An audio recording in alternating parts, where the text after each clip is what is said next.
Hey guys, Wyatt Claypool here.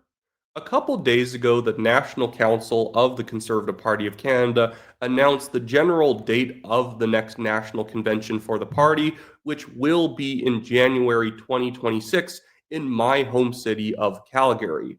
Now, there is an automatic leadership review triggered at this convention because the Conservative Party lost the last general election to the Liberals, and so Pierre Poilievre is going to be undergoing a leadership review test at this convention. And in this video today, I want to go over what the likelihood of Pierre Poilievre passing this vote is going to be, and what the different factions of the party are right now, and how they are probably going to be voting in this leadership review. But before I get into that, guys, I just want to remind you, if you like my coverage of Canadian politics, make sure to like this video, leave a comment on what you think is going to go down at this convention and leadership review vote, and then also subscribe if you are not yet a subscriber. Now, let's get into it. Right off the bat, I am going to say, as someone who generally really likes Pierre Poilievre, I think he is probably, at least at the current state of how things are, going to pass the leadership review, probably at least more than 80%. At the same time, it is currently June. Many things can happen by January, and so the ground could be shaken up a lot by the time we get there. But I want to go through the three major factions I think are going to be participating in this leadership review vote and organizing people to show up to vote in favor of their interests. The first and most obvious group are people who like Pierre Poilievre. I don't even want to say Pierre Poilievre loyalists because there's a lot of good reasons to like him. It's not like Aaron O'Toole loyalists or maybe even Andrew Scheer loyalists. I didn't think Andrew Scheer was that bad of a leader, but Aaron O'Toole especially, the people who were showing up to cast ballots for him, although he never even made it to a leadership review, but the people who would have shown up for him are really there to protect their particular political faction who's currently in charge of the party, or to protect their jobs and things that are pretty shallow like that. Because I think we can all agree Aaron O'Toole was just a bad leader in general. So anyone who was going to show up and vote for the guy was not doing it for, I guess, what we could call pure reasons. It was mostly for backhanded reasons that they didn't like this other faction of the party, or Aaron O'Toole was keeping them employed within the Conservative Party or in Parliament, so they were going to come and vote for him. But Poilievre genuinely has a lot of people who like him. Just look at social media. People still really like the guy. It doesn't matter that the Conservatives didn't win the last election or that he even lost his riding of Carleton. They don't really blame that on Pierre Poilievre, and neither do I blame Pierre Poilievre specifically for the Conservative Party losing. So that's the obvious faction. I think it is going to be the largest faction. I think right now Poilievre, again, could either maybe win 80% of the vote up to 95% of the vote, like Danielle Smith almost did at the last UCP convention.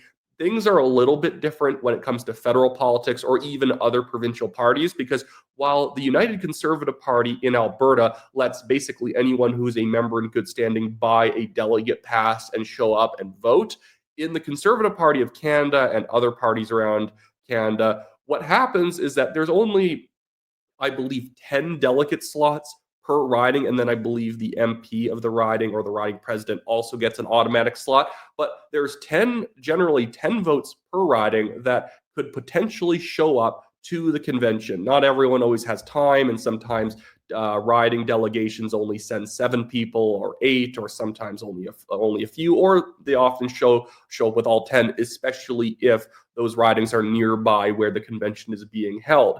And so that's where things can get a little bit more squirrely, because the people who really like Poilievre can't really organize to have everyone just buy tickets and show up. You have to be on a board, and you have to show up to a board delegate election where you elect who's going to show up for your board. And so in theory, you could get more anti-Poilievre people getting through, because like that board happens to have a culture that is more red Tory or something like that. So moving on from the yes Poilievre people, I want to move on to one of the two no factions. One of them is like the hard no faction, and then the other one is what I would describe as the soft no faction. Let's start with the hard no's. The hard no's are also what you could probably call the Doug Ford conservatives, the Corey Tenike conservatives, the conservatives who aren't really conservatives, the hyper pragmatists who think Poilievre was too to the right, and so we need a pragmatic, effectively a liberal running the party in order to beat the liberals. I think these people are silly. I don't think that they actually have any merit behind what they're saying. They think that because Doug Ford wins elections in Ontario, we need a Doug Ford federally. No, you do not. Doug Ford sucks. Pierre Poilievre won a higher proportion of the vote in Ontario than Doug Ford did provincially. Now, provincial and federal politics are different, and there are different dynamics happening on each level. But at the same time, that's what I would also answer these people back. That, yeah, things are different provincially. Doug Ford is always running, as Jamil Javani says, against some of the worst opponents ever. Stephen Del Duca, Andrea Horvath, Merritt Stiles, Bonnie Crombie, Kathleen Wynne. These are people who are a threat to Doug Ford. These people are easy to beat. Whereas Justin Trudeau and Mark Carney now are far more formidable liberals. They have more credibility in the public, whereas previously the liberals in Ontario and the NDP were running washed up, hyper sanctimonious progressives that Doug Ford could easily bat down, despite the fact that he doesn't do that good of a job as Ontario Premier. He operates almost like the Liberals before him, but because he's in power and his opponents have like almost nothing to say against him because Doug Ford is doing what they would do, they end up basically getting stuck in the mud and they can't get any momentum behind them because they don't have anything to criticize Doug Ford over. It's not because there isn't things worth criticizing Ford over. I've told people, vote for the New Blue Party of Ontario because they're actually conservative. But the Liberals and NDP don't really have a glove to lay on Doug because they'd be doing the same things because they all suck, frankly. So I reject this faction's criticisms of Pierre Poilievre that he wasn't anti-Trump enough, that he was too conservative, that he shouldn't have been going after the CBC, that he shouldn't be trying to cut spending in government. We should actually be growing spending in government because that's what the people want. I don't think that's true at all. I think Canadians actually want conservatism. If anything, if I was to make a criticism of the 2025 campaign for the Conservatives, it went too soft in many ways, that we only were proposing to cut spending or cut taxes under $50,000 by 15%. That's great if you're only making $50,000 a year. Even that's not that great a cut because already I believe like the first $18,000 of your income are already tax exempt. So you're really only reducing 15% of taxes on like the first, $32,000 of tax or of income. We should have been offering 15% across the board, including corporate taxes. We should have been reducing immigration, 100,000 PRs per year, 100,000 temporary foreign workers, and 100,000 students. That's it. No extensions on TFW,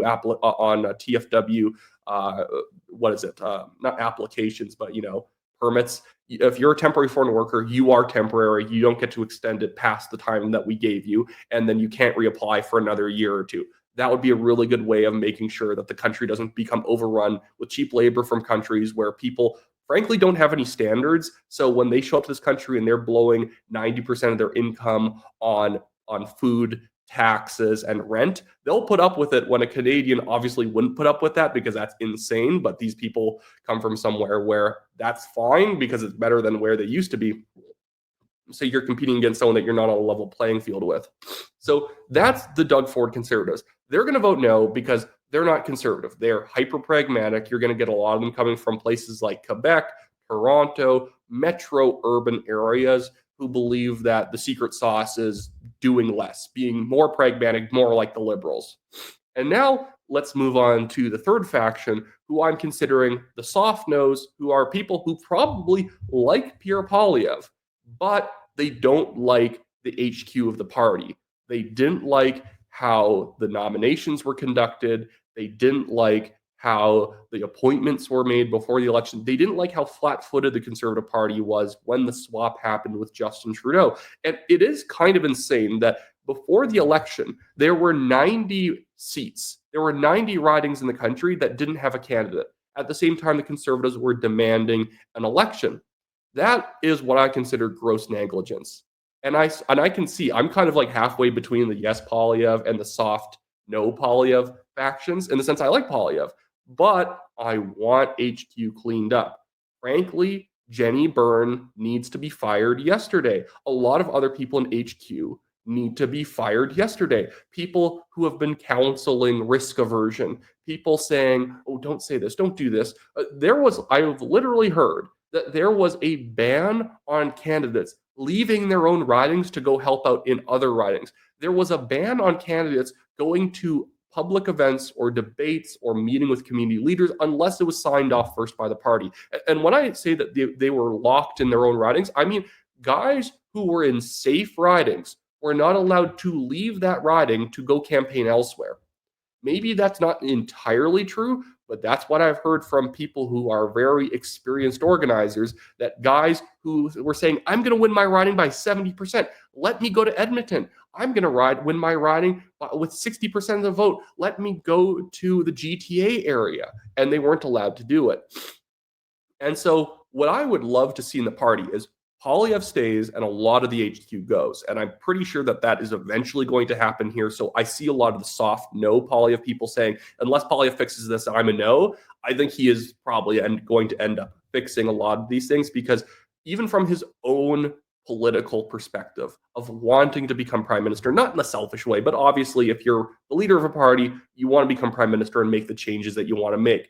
And I think that if he is properly self-interested in wanting to get stuff done and win, he's going to have to leave behind, frankly, the losers whose entire political campaign experience is losing close elections, losing elections that were winnable. And I have this problem with parties all around Canada.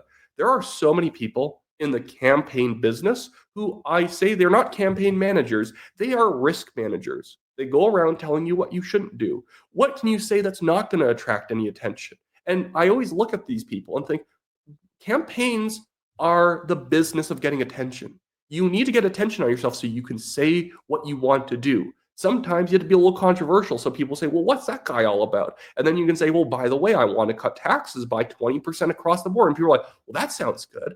But if you just say placid, boring things, what's the point of looking at you? And I think at times in the election, even though Poilievre is a very, rightfully gets a lot of attention and he's a very charismatic person, I felt like the people who were advising him on what to say were advising him to be boring at times, because people were saying, after you listen to like the first stump speech he gave during the campaign, you've heard them all, because his team was saying, don't say this, don't do that, don't talk about that. And so he kind of stuck to the safer elements of his campaign that he's talked about over time. And because Carney, whether it was dishonest or not, and it was dishonest because he believes in carbon tax, when he got rid of the carbon tax, it did take a major plank away from the Conservative campaign that they really couldn't talk about anymore. And nobody seemed to want to replace it. And that's a problem. And the thing is that leaders only have so much time to make decisions during the campaign. So if their campaign manager, if the national director is going to start saying, only say this, only do this, the leader doesn't really have time to take 5 days off the campaign trail to say, hey, guys, reset. Why are we doing this soft pablum nonsense where we just sound like liberals, like light liberals? We should be talking about slashing taxes and slashing immigration. They're like, no, we might tick off certain interest groups. It was ridiculous. And I would say the biggest thing that needs to be fixed is nominations.